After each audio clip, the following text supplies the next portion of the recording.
સદીઓથી ભારત અને એની સંસ્કૃતિ દુનિયા માટે આમ કહીએ તો એક કુતૂહલનું કેન્દ્ર રહ્યું છે. પણ આપણે આપણા પોતાના ઇતિહાસને કઈ રીતે સમજીએ છીએ? ઘણીવાર કેવું હોય છે કે સૌથી સ્પષ્ટ ચિત્ર ત્યારે જ દેખાય જ્યારે કોઈ બહારથી જોતું હોય.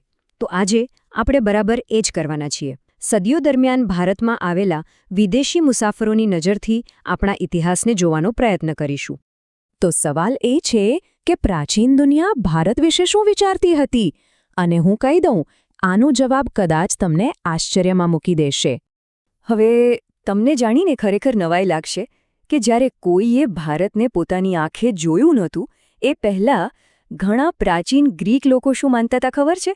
એ લોકો માનતા હતા કે ભારત તો ઇથોપિયાનો જ એક હિસ્સો છે. હા, સાચું સાંભળ્યું. મતલબ કે મેગાસ્થનીઝ જેવા લોકો અહીં આવ્યા એ પહેલાં ભારત વિશેની જે વાતો હતી ને એ હકીકત કરતાં કલ્પના વધારે હતી.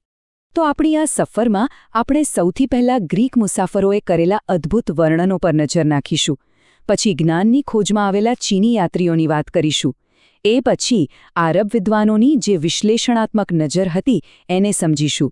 અને છેલ્લે આ બધાના વિચારો આપણા માટે કેમ આટલા મહત્વના છે એની પર ચર્ચા કરીશું.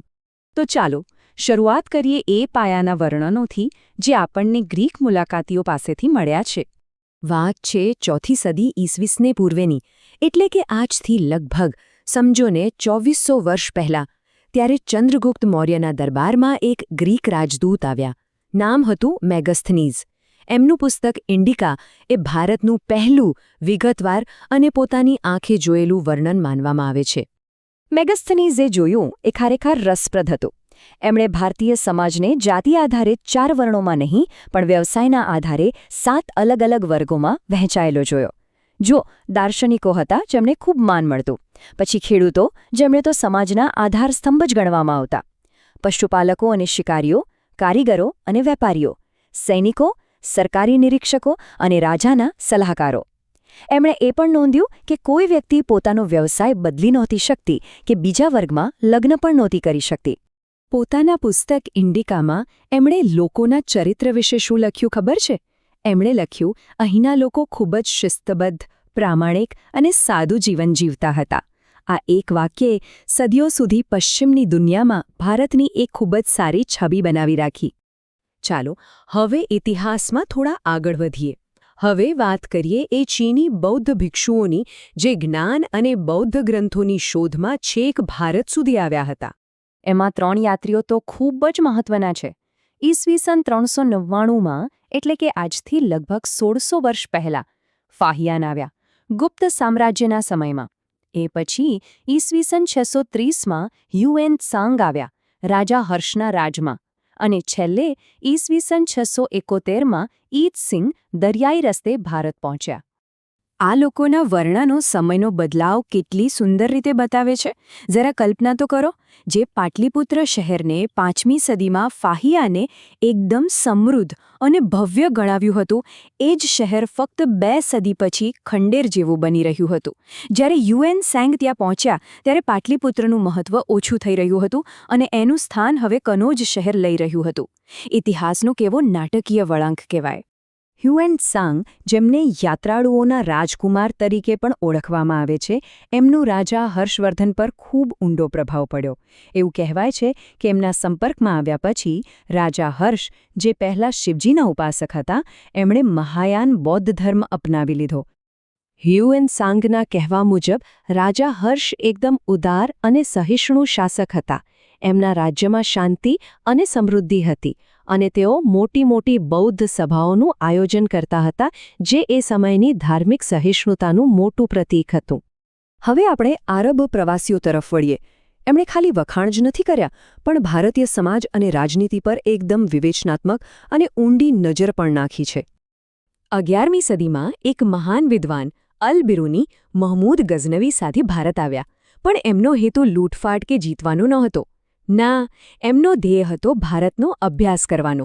અને એમનું પુસ્તક કિતાબુલ હિન્દ, એટલે કે ભારતનું પુસ્તક, એ સમયના ભારતનું એકદમ તટસ્થ વર્ણન કરે છે. અલ બિરુનીની નજર બહુ જ તીક્ષ્ણ હતી.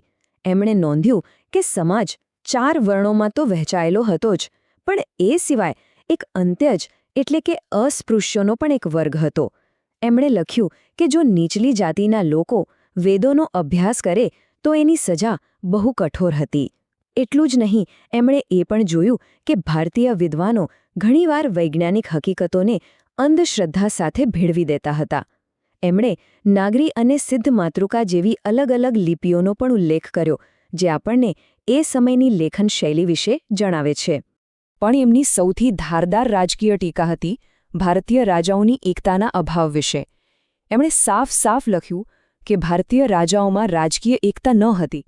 તેઓ પોતાના દુશ્મનોને નબળા પડતા જોઈને ખુશ થતા હતા અને એને પોતાના માટે એક તક ગણતા હતા. અને આ એક એવી નબળાઈ હતી જેનો ફાયદો ભવિષ્યમાં ઘણા આક્રમણકારોએ ઉઠાવ્યો. ચાલો હવે 3 સદી આગળ વધીએ અને એક એવા પ્રવાસીને મળીએ જેમનો ભારતનો અનુભવ કોઈ રોમાંચક ફિલ્મ જેવો હતો. 14મી સદીમાં ઇબ્ન બતુતા મોહમ્મદ બિન તુગલકના શાસન દરમિયાન દિલ્હી સલ્તનતમાં આવ્યા. સુલતાન તુઘલક તો ઇબ્ન બતુતાની બુદ્ધિથી એટલા બધા પ્રભાવિત થયા કે એમને સીધા દિલ્હીના કાઝી એટલે કે મુખ્ય ન્યાયાધીશ બનાવી દીધા. પણ પછી જુઓ, થોડા સમય બાદ એ જ સુલતાને એક ગેરસમજને કારણે એમને જેલમાં પણ પૂરી દીધા. આને કહેવાય કિસ્મતનો ખેલ. તો સવાલ એ છે કે આ ઘટના એમના વર્ણનને વધારે ભરોસાપાત્ર કઈ રીતે બનાવે છે? કારણ કે એમણે પોતાનું પ્રવાસ વર્ણન રિહલા જેલમાંથી છૂટ્યા પછી અને છેક મોરોક્કો પાછા ફરીને લખ્યું હતું. આનો મતલબ શું થયો? એ કે એમનું લખાણ સુલતાનના કોઈપણ દબાણ કે પ્રભાવથી એકદમ મુક્ત હતું અને એટલે જ એને વધારે સાચું અને નિષ્પક્ષ માનવામાં આવે છે. તો અંતે આ બધા વિદેશી પ્રવાસીઓના વર્ણનો આપણા માટે આટલું બધું મહત્વ કેમ ધરાવે છે? જો, આ પ્રવાસ વર્ણનો અમૂલ્ય છે. કેમ? કારણ કે એ ઇતિહાસની એ ખાલી જગ્યાઓ ભરે છે જે કદાચ હંમેશા માટે ખાલી જ રહી ગયું હોત. એ આપણને એક એવો દૃષ્ટિકોણ આપે છે જે સ્થાનિક દરબારી લેખકોના પક્ષપાતથી મુક્ત હોય. એમના લખાણો એ સમયની સામાજિક, રાજકીય અને આર્થિક પરિસ્થિતિનું જીવંત ચિત્ર આપણી સામે મૂકે છે. આ બધું આપણા ભૂતકાળની સમજને વધારે ઊંડી બનાવે છે અને આપણને એ જોવાની તક આપે છે કે દુનિયા આપણને કઈ નજરથી જોતી હતી.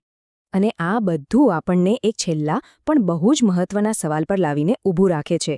આપણો કેટલો ઇતિહાસ એ વાત પર નિર્ભર છે કે બીજાઓએ આપણને કઈ રીતે જોયા? આ એક એવો પ્રશ્ન છે જે આપણને ઇતિહાસ અને દૃષ્ટિકોણ વિશે ફરીથી વિચારવા માટે મજબૂર કરે છે.